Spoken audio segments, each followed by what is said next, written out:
আসসালামু আলাইকুম রহমতুল্লাহি ওবরকাতুহু।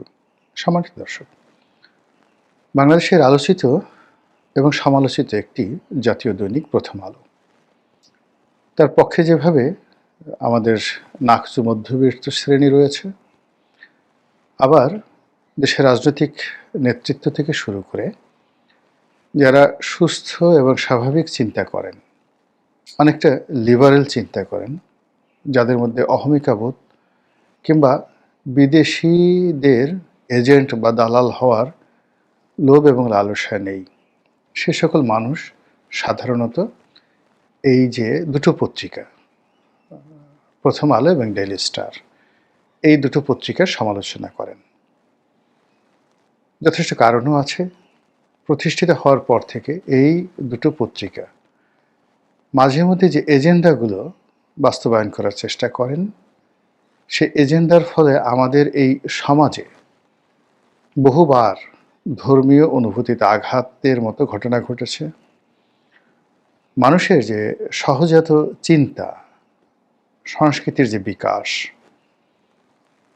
এবং জাতি গঠনের যে একটা চিরায়ত প্রথা রয়েছে, এটার বিরুদ্ধে গিয়ে তারা প্রায় এমন সব অদ্ভুত তথ্য উপাত্ত হাজির করেন এবং সঙ্গত করেন ওখানে যারা চাকুরি করেন তারা আমাদের দেশের অন অ্যাভারেজের যে অ্যাভারেজ মেধা, সেই অ্যাভারেজ মেধার লোকজনই সাধারণত সেখানে আছেন। ব্যতিক্রমধর্মী ওখানে খুব ইন্টেলেকচুয়াল টাইপের লোক, দার্শনিক টাইপের মানুষ, ব্যক্তিগত এবং পারিবারিক জীবনে খুব সফল হয়েছেন। এরকম মানুষ প্রথম আলোতে সেই শুরু থেকে এখন পর্যন্ত কাউকে আমি দেখিনি।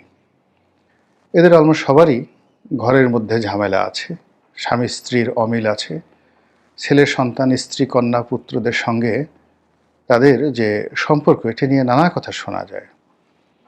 এরপর এখানে যারা মালিক পক্ষ, যারা এখানে বিনিয়োগ করেছে, ট্রান্সকম গ্রুপ, সেই প্রয়াত লতিফুর রহমান সাহেব, তার স্ত্রী, তার সন্তানদের মধ্যে যে এখন বিরোধ এবং তাদের মধ্যে যে সকল দৃষ্টিকটু বিষয় জাতির সামনে চলে এসেছে, ফলে এইরকম একটা কারখানা থেকে যেখানে এই ট্রান্সকম গ্রুপের বিনিয়োগ রয়েছে, ভালো কিছু আসবে, কল্যাণকর কিছু আসবে, এটি কল্পনাই করা যায় না। এখানে যিনি সম্পাদক মতিউর রহমান সাহেব আছেন, তার সঙ্গে একটা সময় বসুন্ধরা গ্রুপের ভীষণ রকম মতদ্বৈধতা শুরু হলো। তো জনাব মতিউর রহমানের যে ব্যক্তিগত জীবন, ব্যবসায়িক জীবন, পারিবারিক জীবন, এই প্রথমবার জাতির সম্মুখে উন্মোচন করেছিল বসুন্ধরা গ্রুপের জনাব শাহ আলম সাহেব। এর আগ পর্যন্ত জনাব মতিউর রহমান ছিলেন একেবারে দেবতুল্য। তাকে স্পর্শ করা যাবে না, তাকে কথা বলা যাবে না, তাকে নিয়ে আকার ইঙ্গিত কোনো কিছু বলা যাবে না। তিনি যাকে ধরবেন তাকে খেয়ে ফেলবেন, রীতিমতো জয়নাল হাজারীর মতো, অথবা লক্ষ্মীপুরের তাহেরের মতো, অথবা শামীম ওসমানের মতো। তো এরকম একটা আতঙ্ক যখন সারা বাংলাদেশকে গ্রাস করেছিল, বিশেষ করে এলিট সমাজকে, ঠিক সেই সময়টিতে জনাব আহমেদ আকবর সুবহান, বসুন্ধরার মালিক, এই ভদ্রলোকের বিরুদ্ধে রীতিমতো জিহাদ ঘোষণা করেন। তার বিরুদ্ধে পোস্টার ছাপান। প্রথম আলোকে চ্যালেঞ্জ করে তিনি অনেকগুলো পত্রিকা বের করেন। এর মধ্যে বাংলাদেশ প্রতিদিন, কালের কণ্ঠ, দুটো পত্রিকা যথেষ্ট পাঠক প্রিয়তা পেয়েছে।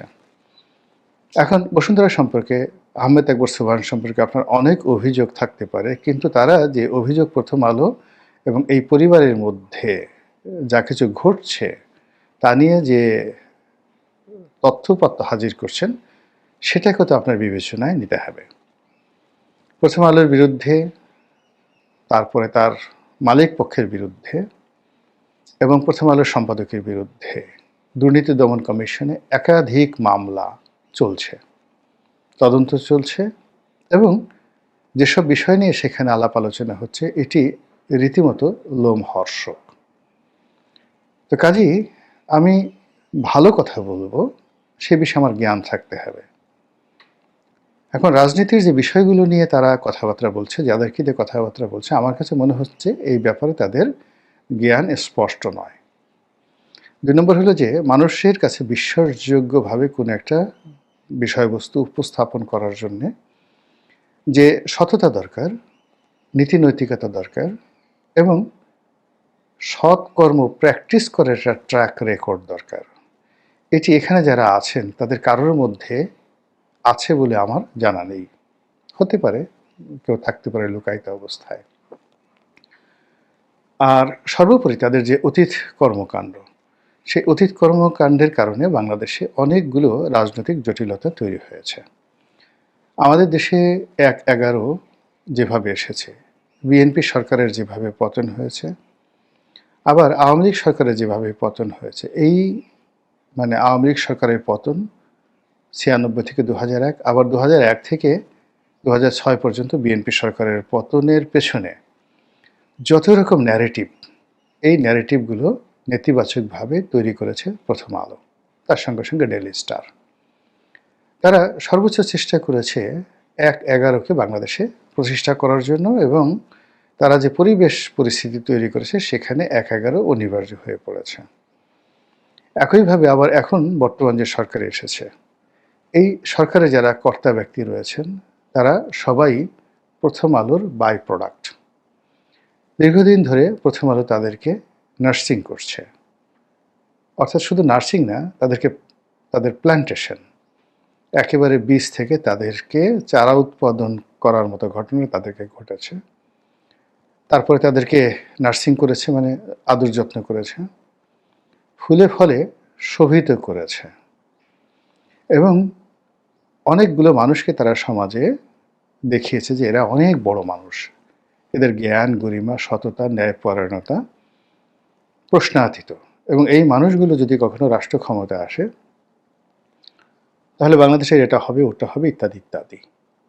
এখন ১/১১ সময় আমরা সেই মানুষদের কর্মকাণ্ড দেখেছি, আবার এই সময়টাতে প্রথম আলো রিক্রুট করা সেই মানুষদের কর্মকাণ্ড দেখছি। আমি শুধু প্রশ্ন করতে চাই, আপনারা কি তাদের কর্মকাণ্ডে অতীতে খুশি হয়েছিলেন, কিংবা বর্তমানে খুশি আছেন? দ্বিতীয়ত, একটি দেশ, কাল, সমাজ সবসময় রাজনীতি দ্বারা নিয়ন্ত্রিত হয়। রাজনীতির বাইরে যখনই অরাজনৈতিক কোনো শক্তি আসে, সেটা সেনাবাহিনী আসুক কিংবা কোনো বিদেশি শক্তি আসুক, এটি কখনো কোনো কালে কোনো জনপদে কল্যাণ বয়ে আনেনি। আমাদের দেশে উলফাদের সেই উল্লম্ফন, ভারতীয় যে বিদ্রোহী গোষ্ঠী, সশস্ত্র বিদ্রোহী গোষ্ঠী উলফা, তাদেরকে বাংলাদেশে আনা, উলফার টাকায় পত্রিকা চালানো, এই জিনিসগুলো তো আপনারা সবাই শুনেছেন। উলফার যিনি প্রধান ছিলেন পরেশ বড়ুয়া, তার সঙ্গে এই বাংলাদেশের কার আত্মীয়তা ছিল, এগুলো স্পষ্ট। আবার দিল্লির সঙ্গে সম্পর্ক ভালো, রয়ের টাকায় চলে, এরকম সাংবাদিক, পত্রিকা বলতে কাদেরকে বোঝায়? আপনি পিনাকিকে যত কথা বলেন, তার কর্মকাণ্ড আপনার যত অপছন্দ হোক, কিন্তু প্রথম আলো এবং ডেইলি স্টারকে তাই নিয়ে যে নাম দিয়েছেন দিল্লি স্টার, আর প্রথম আলো যে শব্দটা খুব বাজে শব্দ, এই জন্য এটা আমি উচ্চারণ করলাম না। এদের কর্মকাণ্ডের কারণে এইভাবে মানুষ কিন্তু মনোজগতে পিনাকি বলতে পারছে, কিন্তু সবাই কিন্তু এভাবে বলতে পারছে না। পিনাকির সামর্থ্য ছিল, সে প্রথম আলোকে ভয় দেখানোর জন্য, ডেইলি স্টারকে ভয় দেখানোর জন্য সেখানে তারা জিয়াফতের আয়োজন করেছে। আমি কখনো এটাকে সাপোর্ট করি না, কিন্তু যে পরিবেশ পরিস্থিতি অতীতকালে প্রথম আলো তৈরি করেছে, এর ফলে অনেক মানুষের মধ্যে এই ক্ষোভ থাকা একেবারে স্বাভাবিক। তো তাদের সেই অভ্যাসগুলো, অতীতের সেই অভ্যাসগুলো যখন থেকে তারা মনে করছে যে আমরা কিং মেকার, আমরা রাজা তৈরি করব, রাজা বানাবো, এবং রাজা রাজত্ব চালাবে, আমরা তার উপর ছড়ি ঘোরাবো, এই যে তাদের একটা মন মানসিকতা, এটার সঙ্গে কোনো অর্থযোগ নাও থাকতে পারে, কোনো দুর্নীতি না থাকতে পারে, কিন্তু এই যে একটা মানসিক খায়েশ, ক্ষমতা প্রয়োগ করার এবং ক্ষমতা ভোগ করার যে একটা মানসিক খায়েশ, এই খায়েশের কারণে পৃথিবীর বহু ক্ষয়ক্ষতি হয়েছে। প্রথম আলো আমাদের রাজনীতির যে বিধি ব্যবস্থা, সেই বিধি ব্যবস্থাকে বলতে গেলে ধ্বংস করে দিয়েছে। রাজনীতিবিদ বলতে খারাপ, এদের লেখাপড়া নেই, এরা দুর্নীতিবাজ এবং এই সমাজ পরিচালনা করার যোগ্যতা তাদের নেই, এই রাষ্ট্র পরিচালনা করতে তারা একেবারে অপারগ। এই ন্যারেটিভগুলো তারা প্রতিষ্ঠা করার জন্য বিভিন্ন সময়টিতে তারা যে কার্টুনগুলো এঁকেছে, যে নিবন্ধ প্রকাশ করেছে এবং যেভাবে একজন ব্যক্তির পোর্ট্রেটকে তারা তুলে ধরেছে, এতে করে কোনো ভদ্রলোক, সম্মানিত লোক, মর্যাদা সম্পন্ন লোক রাজনীতির ময়দানে আসবে এই আগ্রহটা তারা হারিয়ে ফেলেছে। দ্বিতীয়ত, এখানে যে মন্দ লোকের যে বাড়াবাড়ি, এখন যে তাণ্ডব চলছে, চাঁদাবাজি, মাস্তানি থেকে শুরু করে আরও অনেক কিছু, এর কারণ হলো যে এই সেক্টরটিকে তারা ইচ্ছে করে মন্দ লোকদেরকে ইজারা দিয়ে দিয়েছে। যখন আপনি ভালো কাজ করবেন, করার পরেও লোকজন আপনাকে মন্দ বলবে, পত্রপত্রিকা আপনাকে মন্দ বলবে, তখন একটা সময় আপনার মনে হবে যে ঠিক আছে, যখন বলছি একটু মন্দ কাজ করেই দেখি। এভাবে পুরো রাজনীতির অঙ্গনে কলুষিত একটা পরিবেশ তৈরি করার জন্য এই পত্রিকাটি অতীতে বহুবার চেষ্টা করেছে এবং সেটা রীতিমতো ওপেন সিক্রেট, একেবারে উন্মুক্ত রহস্য, সবাই এটি দেখতে পায়। তো সেই প্রথম আলোর সঙ্গে এনজিওগুলোর সম্পর্ক, আপনি একসময় ব্র্যাকের ফজলে হাসান আবেদ, প্রথম আলোর মতিউর রহমান, তারপর গণস্বাস্থ্যের ডক্টর জাফরুল্লাহ, এই বর্তমান প্রধান উপদেষ্টা ডক্টর মোহাম্মদ ইউনূস, এরপরে বেলার সেই রেজওয়ানা, সৈয়দা রেজওয়ানা হাসান, এরপর বেলার রেজওয়ানা হাসানের সঙ্গে অধিকারের আদিলুর রহমান, জনাব আসিফ নজরুল, তারপরে সবাই, এই যে ফজলুল করিম খান যার একজন উপদেষ্টা আছেন তিনি, আলিমাম মজুমদার, এই সরকারের যারা কর্তা ব্যক্তি আছেন, সকলেই এই পরিবারের সদস্য, প্রথম আলো এই পরিবারের সদস্য। তো যা হোক, এখন সেই প্রথম আলো এই সরকারের সঙ্গে আছে, এই সরকারকে এনেছে বা এই সরকারকে প্রমোট করছে, এটা সবাই জানে। আর সামনে যে দৃশ্যমান স্বল্পতম সময় আছে, সেই সময়টিতে সবাই আমরা যখন বেহেশত দোজখের মাঝামাঝি আছি, নির্বাচন হবে কি হবে না, হলে কারা ক্ষমতায় আসবে, আসবে না, তারেক রহমান সাহেবকে আবার ক্ষমতায় আসবেন, তিনি কে প্রধানমন্ত্রী হবেন না জামাতের আমির হবেন, এই সকল কথাবার্তা যখন রাজনৈতিক অঙ্গনে আলোচিত হচ্ছে, তখন লক্ষ্য করুন আমাদের সমাজে যে বিভেদ এবং বিসংবাদ তৈরি হয়ে গেছে, তাতে করে জামাতের যে মোস্ট প্রসপেক্টিভ যদি 10 জন আপনি নেতা ধরেন, সেটা জামাতের আমির শফিকুর রহমান, তারপরে তাদের সেক্রেটারি জেনারেল মিয়া গোলাম পারওয়ার, এটিএম আজহার থেকে শুরু করে ডক্টর মাসুদ থেকে অন্যান্য যারা আছেন, শিশির মনির, প্রায় সবাই এই অল্প সময়ের মধ্যে বিতর্কিত হয়ে পড়েছেন, অনেকটা সেই লক্ষ্মীপুরের তাহেরের মতো, জয়নাল হাজারীর মতো। এবার আসেন বিএনপির দিকে, তারেক রহমান সাহেব থেকে শুরু করে মির্জা ফখরুল, মির্জা আব্বাস, এরপরে জনাব সালাউদ্দিন থেকে শুরু করে প্রায় সবাই একইভাবে তারা সেই অতীতের সেই যাকে বলা হয় যারা খুব বিতর্কিত হয়ে গেছিল প্রথম আলোর কারণে, সেই লক্ষ্মীপুরের তাহের বা জয়নাল হাজারীর একটা ডিজিটাল ভার্সন হয়ে গেছেন। এই কাজগুলো খুব সুকৌশলে, প্ল্যান ওয়াইজ কাজগুলো করা হয়েছে। আর সেই কাজগুলো যখন হয়ে গেছে, তখন শেষ মুহূর্তে এই নির্বাচনের মাঠে একটা ঝামেলা তৈরি করার জন্য প্রথম আলো যে জরিপ করেছে, সেখানে পরস্পর বিরোধী কতগুলো তথ্য উপাত্ত তারা হাজির করেছে, যে তথ্য উপাত্তের সঙ্গে আমাদের দেশের রাজনীতির কোনো মিল নেই। আমাদের দেশে প্রতীক যুক্ত যে নির্বাচন, মার্কা যেটিকে বলা হয়, সে নির্বাচন, আমাদের দেশে বিএনপি, আওয়ামী লীগ, জামাত, জাতীয় পার্টি কেন্দ্রিক যে নির্বাচন, আমাদের দেশের আঞ্চলিক যে জনপ্রিয়তা রয়েছে অনেক অনেক নেতার, যারা হয়তো এইভাবে কেন্দ্রীয়ভাবে পরিচিত নন, কিন্তু ওই এলাকাতে তাকে ছাড়া বিএনপি আওয়ামী লীগ আসলে জয়ী হতে পারবে না।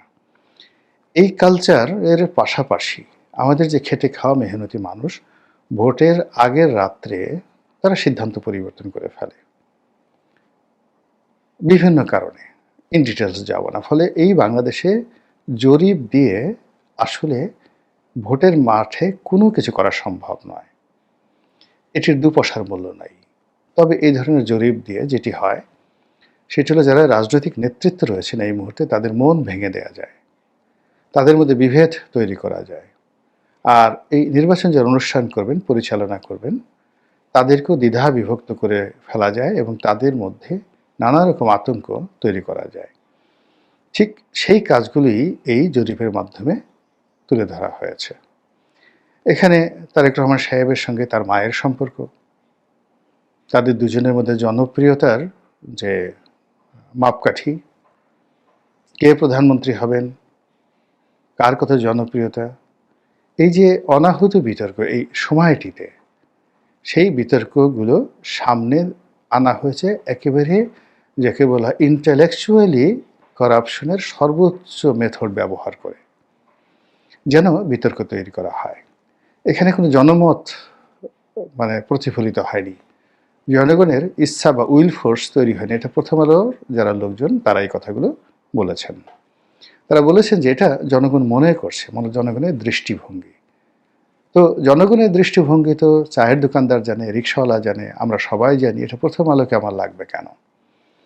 আবার প্রথম আলো এই কাজটি যে প্রতিষ্ঠান দিয়ে তারা এই কাজটি করেছে, এ প্রাইভেট অর্গানাইজেশন, এবং যারা এই সমস্ত কাজকর্ম করেছেন এই জরিপটা যারা পরিচালনা করেছেন তাদের যে দক্ষতা, অভিজ্ঞতা, যোগ্যতা মূলত মার্কেটিং বা ব্র্যান্ড মার্কেটিংয়ের তারা এই কাজগুলো করে থাকে। এবং দেখা গেল যে একটি প্রতিষ্ঠান ধুতরার বীজ বিক্রি করে। এখন ওই প্রতিষ্ঠানের ওয়েবসাইটে গিয়ে আপনি দেখেন তারা সবসময় অল্টারনেটিভ মার্কেটিং করে থাকে, অর্থাৎ ধুত্রের বিষয় যে মানুষের শরীরের জন্য উপকারী হতে পারে এই ব্যাপারে বিজ্ঞাপন, প্রচারণা, প্রোপাগান্ডা চালাতে সেই প্রতিষ্ঠানটি দক্ষ, এবং এরকম একটি প্রতিষ্ঠানকে দিয়ে এই রাজনৈতিক জরিপটি করা হয়েছে। ফলে আপনি দেখুন, যখন বেগম যে হাসপাতালে অসুস্থ, তারেক রহমান সাহেব দেশে আসতে ভয় পাচ্ছেন, যখন জামাতের আমির কথা বলা বন্ধ করে দিয়েছেন, জামাতের শীর্ষ নেতারা যখন টেলিভিশনে আসা বন্ধ করে দিয়ে তাদের জুনিয়র যারা নেতাকর্মী আছেন তাদেরকে টেলিভিশনে পাঠাচ্ছেন, এবং প্রায় সবাই প্রতিদিন ভীষণ রকম বিরক্তিকর বিতর্ক তৈরি করছে, ঠিক সেই সময়টাতে প্রথম আলোর এই ধরনের যে জরিপ, এটা আমি মনে করি না যে নির্বাচনের জন্য, সরকারের জন্য, দেশের জন্য, এমনকি প্রথম আলো তাদের নিজেদের জন্য খুব ভালো একটা কাজ হয়েছে। মহান আল্লাহ আমাদের সবাইকে হেদায়েত দান করুন এবং হেফাজত করুন। আসসালামু আলাইকুম ওয়া রাহমাতুল্লাহি ওয়া বারাকাতুহু।